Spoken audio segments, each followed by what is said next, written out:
Hey, this is Graham Bonnet. You're watching Shout Out Loudcast, and we're playing lots of good music. I know these guys are great fans of rock and roll, and that's what we deliver. See you all soon. Please come and see us when we play in America. I want to. And reports tonight on how destruction is impacting the campus community. Names of O'Hara Hall, Skid Row, T-Zone, Banff. Badass motherfuckers. Somph, sit on my face. Drinking like fucking ass pre-gaming, as we call it. What is this dorm damage bill on our tuition statement? Dorm damage? Well, we only broke like 3 chairs and 4 desks this month. Is that a positive thing?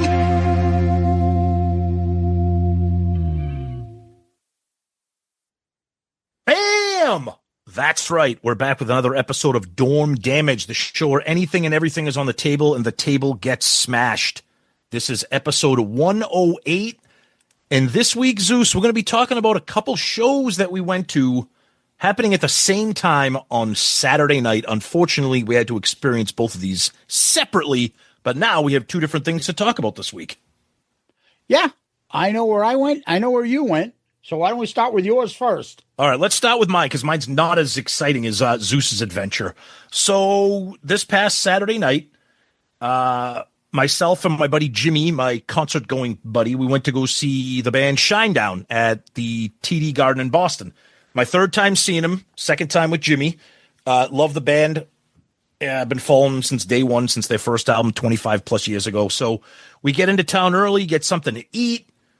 Boston, I'm too old to be walking around Boston. I can't stand it. I don't know how people spend time in that city anymore. I can't do it. We get into the Garden. Every time I buy concert tickets, I always try to get the end of the row. I did this, Zeus, when me, you, and Jimmy went to AC/DC. I always try to get end row seats because I don't want to be near people. So I try to get end row seats. So for this, really good seats 1 and 2 of the row. Go to our seats. Now, I know people are going to think that I'm being like a mean person here. I don't care because I'm just making an observation and stating a fact. Jimmy and I are in seats 1 and 2. In seat 3 is a woman. If I'm being kind, Zeus is already laughing. He doesn't know this story. He's hearing this in real time right now. She was big. If I'm being kind, now I weigh 240 pounds. This woman was at least 400, at least. And I don't know how she fit any part of her body in those seat. Fenway seats. Oh no, this isn't. But still, it's the Garden. Yeah, I was like, it's not. I'm thinking Fenway, but Garden seats aren't much bigger. No. So Jimmy sits on the end in seat 1. I sit in seat 2. I'm not kidding. This is all. My right hip was almost broken because the armrest. I couldn't sit correctly in my seat. I couldn't sit in my seat, and I kept shifting. I kept trying to shift to move over, and it wasn't working. And every time I would shift, she would look at me. And I wanted to be like, if you look at me one more time, you're going to make me say something I really don't want to say. I said, I paid the exact same amount of money that you did. My ass belongs here. Your ass and the rest of whatever's rolling over the railing belongs in your seat. So anyway, so thankfully, Jimmy's a good friend. If you can believe it, opening for Shinedown was Bush, which we now I don't not like Bush. I just didn't know that they were still making new music. So they opened for Shinedown. They played about a 50 minute set. Sounded incredible. They have a new album that sounds amazing. I cannot believe it that they're still around. So Jimmy looks at me. He's like, okay, let me sit here for Bush. And when they break and Shinedown comes back on, I'll sit next to Tons of Fun over at seat number 3, whatever. He goes, we'll do that. So Jimmy's a little bit smaller than me. I'm sitting in my seat when Shinedown comes out. Jimmy's literally leaning all over, almost sitting with me. And then there was a part in the show where the lead singer from Shinedown goes, all right, everybody stand up. crowd interaction. And me and Jimmy, I'm like, I'm not fucking standing up. Well, this woman stands up. Oh, poor Jimmy. It was like an eclipse. He couldn't see half of the show once this woman stood up. He looks at me. So look like someone's baking bread in her shoes. Oh my God. But all that aside, my quick show review. I've seen Shinedown 3 times. This was the first time they've ever done an indoor show in this area. First time in 25 plus years of their career they've ever done the Garden, because they weren't that big. They played a sold out show, sounded incredible. It's in the contest for loudest concert I've ever seen in my life, which was the Foo Fighters with Murph back in 2012 at the Garden. And they did a really cool thing that I've never seen a band do. They had a main stage, and then in the middle of the floor, they had a smaller stage where in the middle of the show, they did like a little bit of a mini acoustic set. They did like 3 or 4 songs acoustic, and then went back to the main stage. So great show, great effects. You could see the inspiration from Kiss and all these shows. Fire, flash pots, lights, friggin' everything. Laser shows. It was great. It was a ton of fun. And speaking of tons of fun, we got to sit next to tons of fun too. So, sorry, I felt bad for the woman, because if we were uncomfortable, I can't imagine how uncomfortable that poor woman was. But my brief concert review of Shinedown was, if you like this band, I highly, highly urge you to go see them on this tour. I mean, if you're a fan of the band, you're probably seeing them anyways. And stick around for Bush. They go on stage around 7:45 and play for about 45 minutes. They were excellent. So I had a great time, as always. Lots of fun. All right, Tom, let's flip the script. So flip it. A while back, Eddie told us that he was coming in our area, gave us an invite. Yep. And then he told us that later that night, he was going to go and see Trixter at Rascals, which is a bar that I've seen Eric Martin band play and hung out with PJ that time. So yep. I know the area, I know everything about it. I was like, okay, that sounds like a lot of fun. Unfortunately, you had the Shinedown tickets, couldn't make it. Right. So the day earlier in the day, there was a thing hosted by the Pike radio station, which most of those guys are from the old classic WAAF radio station. Yep. And they have something at Indian Ranch, which is in Webster, Mass. Usually do a lot of country shows at Webster, at Indian Ranch, and other small acts go through there during the summer.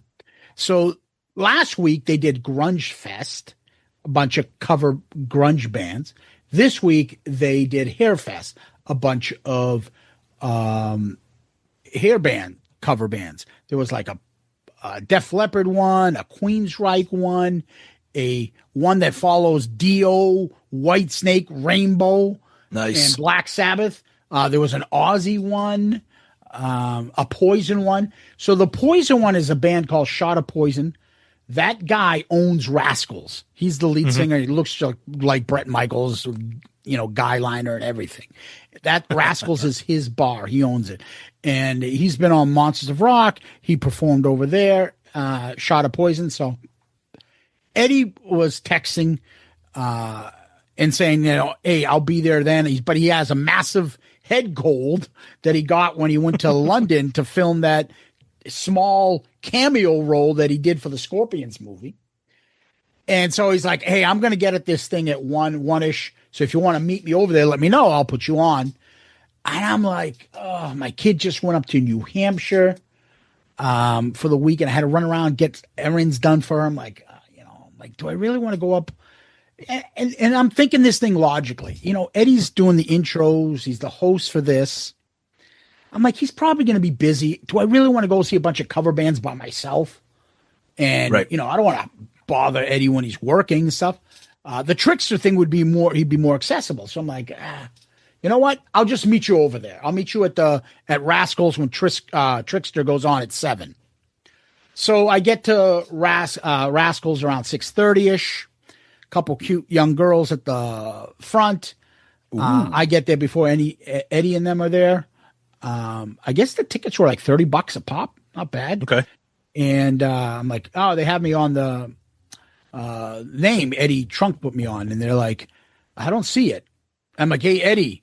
And because Eddie had texted me, like, if there are any problems, text me and I'll make sure you're on again. And I text him, not on. He's like, I'll be there in 10 minutes, but I'll text the owner right now. I'm like, all right. And I ended up talking to the girl in front. She's like, you know what? I trust you. I'll just give you a ticket. I'm like, no, don't worry. I'm just waiting here. Eddie will be here in a minute. Don't worry. And as soon as I say that, the kid's, I guess the owner's son comes and goes, hey, I need you to add somebody named George something. I'm like, that's me. And she's like, oh, see. As soon as she says that, I look over and here's this who is rather, I always forget how big of a guy he is. Eddie's like 6 something. He's taller than he's tall. I was surprised too. Yeah, he's a tall dude. Here he is. He comes walking in, gives me a hug, says hello. And I got to preface all this. He's Eddie Trunk. Yeah, we're friendly. He's been on the show a bunch of times. We met in person in Vegas.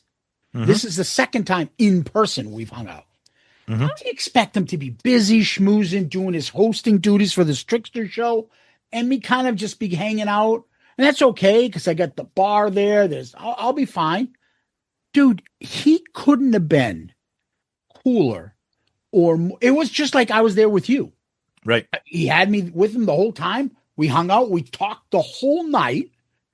And anybody we met or talked to, he'd introduce me. And he would be like, oh, this is my friend Zeus. I don't listen to many podcasts, maybe a handful, but his is one of the best. They run the Kiss podcast. They don't give a shit. They say everything the truth like I do. You got to fucking listen to them. Fucking hilarious. That's awesome. That's how he would introduce me to people. Yep. So I said to him, listen, I was here last time. I know where the backstage is. Just we got to go up to the front. So we went to the front before the concert showed. And PJ wasn't there yet with Steve from the hotel. The only guy who was there was just their drummer. And then PJ and them came in. But in the meantime, I got to sit down with Eddie in the back room and just shoot the shit about everything you can imagine about music. Yeah, Kiss stuff, Kiss thoughts, Vegas coming up, his trip to England. Just fucking like an incredible inside baseball shit, right? Yeah. So anyways, then the other guys show up. Couldn't have been nicer. PJ and Steve, who we've each had on at least a couple times each. Hey, Zeus, who are you? What's up, buddy? What's going on? Couldn't have been nicer. I'll tell you a little bit about them, the conversations afterwards, but I will tell you, those two looked fantastic. They do. In the straightest way possible, I am telling you. I look at their contemporaries of that scene. Those two guys are in great shape. Oh, amazing. Yeah. Fender, like PJ's thin. He's got the rock look. He's, good looking guy, big smile.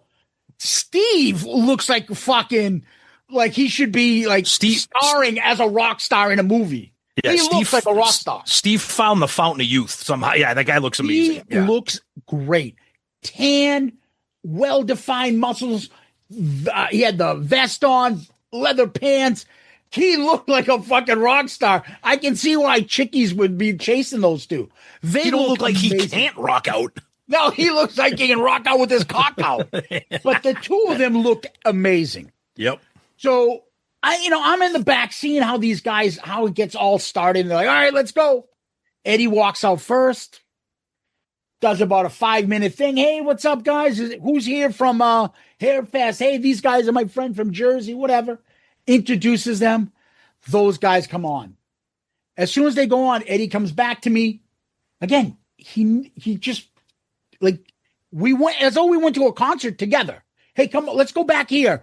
So we went to the back of the room, where the sound mixer and all that guy is. Yep. And let everybody else go to the front and watch the show.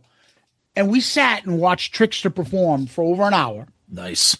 Talking all sorts of music, all sorts of shit. He never left my side. He never like, I'll see you in a little bit. I got to talk and be a rock guy over here. No. Right. He was with me the whole time. And just like me and you were there together, right? Like actual friends. Yeah, exactly. And what's great about it is he was like Gene Simmons there.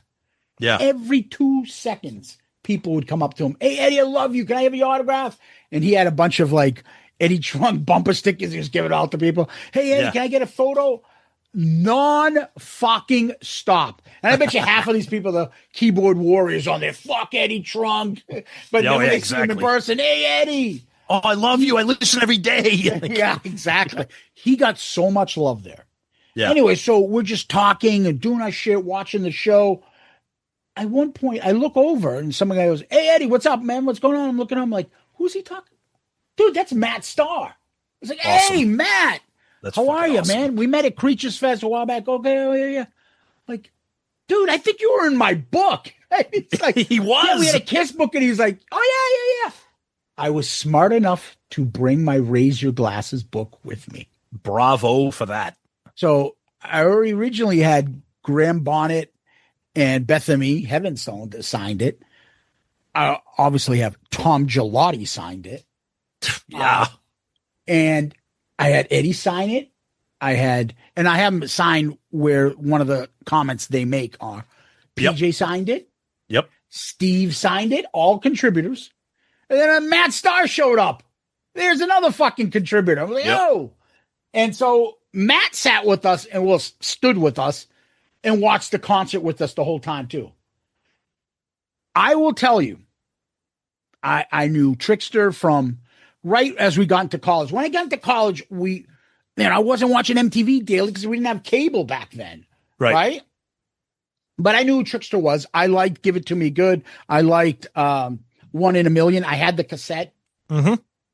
I didn't really know much anything else from them. I watched them perform. First song, PJ sings. Second song, PJ sings. I'm like, the fuck is PJ sing? I didn't realize it. He fucking sings awesome. Yeah. Steve already sings awesome. I remember when I first saw Steve sing some of those songs when Eric Martin played and he played in that band and they did some of their own songs. I used to think like, I didn't know the guitarist. I thought they had a lead singer. Really, he sounds so good that I thought he was the lead singer. Right. Singing those songs. Yep. I will tell you, Trixter, like I was so impressed, shocked. Both of those guys. That's awesome. Sang their asses off. Both those guys. The band was incredible. Guitar, Steve's tone. I don't know what he's doing. The tone on his guitar was fan-fucking-tastic. Yeah. They were tight. The harmonies that they were singing together. It's like I'll compare them to me and you doing our podcast. Yep. They've known each other for 25, 30 years, probably longer. That's right. So they know how to play on each other. Teenagers. They know what they're saying. They're brothers. They're harmonizing. They're singing. It was so good. I usually go to concerts and I don't know songs that get played. I'm like, I don't know what that was. Nothing really catches my eye. The only song I ever remember catching my ear, hearing live for the first time, was "Face the Day" by Great White. One of the first concerts. Yeah. And I was like, I like that song. I got to find that. Every song they did, I liked. And Eddie would be like, "Oh yeah, this is off their newer track. They just released this a few years ago. This one's really good." And I listened to him. I'm like, "You're fucking right. It's great." And then I would hear some other songs.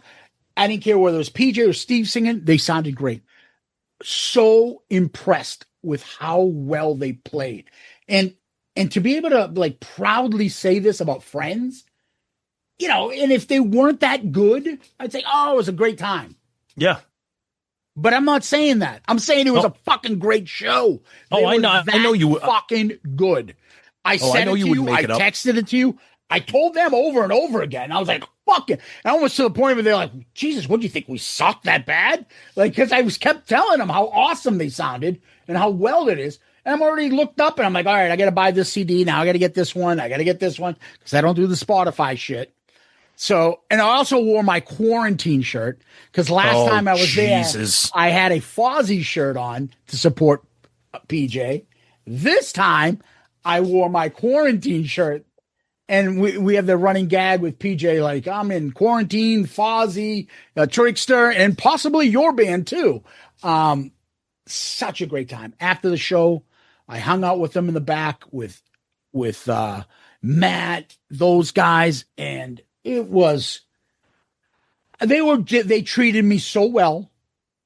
We had conversations, whether it was about Ace, whether it was about Vegas, listen to Matt Starr talking about, "Hey, what do you think's going on with Eric?" and shit like that. They're good guys. They're just good guys. I mean, Steve, we've had a little bit of a, I use the word relationship loosely, but we've met PJ before. We've had PJ and Steve on the show many times, but like, they're just good guys. I know, and I know that people throw that word around. They're just good guys to hang with and talk music. And you got the extra bonus of seeing them perform live, which is, you know, again, as much fun as I had at my show with Jimmy, and I loved it. I wish I was there with you to experience all that. So it's awesome. Yeah, and it's something that I wouldn't say lightly or like, oh, you're just daydreaming. They're now friends. Like the night before the concert, me and you were fucking texting all night with Eddie about stupid Kiss shit. It was like 11 o'clock. He's like, guys, I got to get to bed. I got to, like, what the? Yeah. Like, Jesus he Christ. drove. That bastard drove from fucking Jersey up to this. He woke up and drove from Jersey to fucking Webster, Massachusetts. with a massive head cold, the poor guy. Yep. But anyways, everybody was about as kind and great as you could ever hope for. Yeah, that's amazing. Super nice. And the show was fantastic. Like, these things aren't supposed to happen. Like, I'm supposed to go and, like, Eddie takes off and I sat there in the corner by myself watching the show. Or I get there and no one's around. I have to pay double to get in. You know, there's always some quirk. No, this worked out perfectly. Yep. And so one other thing, as we're walking out, I'm like, Eddie's like, all right, I'm going to take off. I'm like, all right, I'm going too. So we walk out together. And some guy comes over, long hair, starts talking to Eddie on the way out. And he just peels out as me and Eddie are getting to our cars. And he's going to his car. And I was like, who's that? He goes, oh, let me introduce you. Hey, Mark, this is my friend Zeus. He's got the best Kiss podcast out there. So, that's Kiss, right. man. He's like, this is Mark Weiss. I'm like, holy fuck, I didn't know. He's like, what's up, buddy? And I was like, yeah. He's like, here, you know. I was like, oh, you know, Mark is the only one who's taking Kiss photos of all their eras. Talking to me for a while, doing shit, saying, he goes, here's my number. Give me a call. I was like, all right, we'll have you on. Yeah. That guy's awesome. Where the fuck? I'm like, it's awesome, holy dude. Shit, could the night not have ended even on a perfect note? I want to thank PJ and Steve for inviting us and putting them, because it was their show. Yep. Eddie for the hospitality and the friendship. And guys, go catch Trixter live. I cannot believe how well they played, how awesome the songs were, and how tight the band was.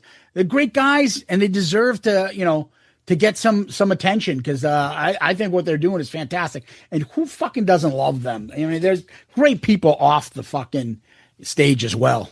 Yep. Yeah, great experiences. You know, unfortunately, it was the rare occasion where we both had conflicting events, but they were both fun in their own way. And I mean, I'm glad that you had the night that you had, because it sounds fucking amazing. I'm jealous. Yeah, it's funny because Eddie was sharing a lot of stuff I can't share. But one thing he did say, he goes, oh, fucking Tom says Shinedown. This is this is going to be the complete fucking opposite of what you're going to see tonight. I'm like, there's a couple. Yeah, there's a couple things kind of off the record we talked about that. Yeah, I think there was a little bit of the whole live versus not live kind of stuff. Yeah. And I was like, is that the band that Eddie got into a fight with over like the lost computer? That's there was not. But I Googled it. Yeah, and I did see Shinedown took shots at Eddie. Yeah, we play tracks, but it's not like we play it like this. Yeah. And people like fucking Eddie Trunk. I'm like, all these new bands use track. That band, I believe, was called Falling in Reverse. I believe was the name of the band, that they lost their laptop and had to like cancel the tour. It's like, we can't play without a fucking MacBook. Oh God!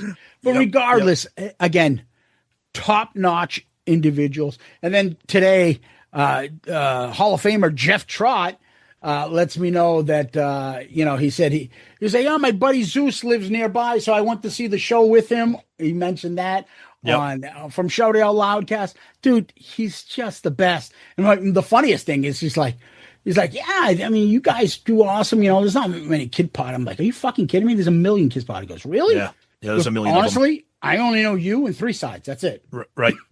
Yeah. There's a million out there that don't do much other than what we and 3 Sides do, but that's okay. They're out there. Yeah.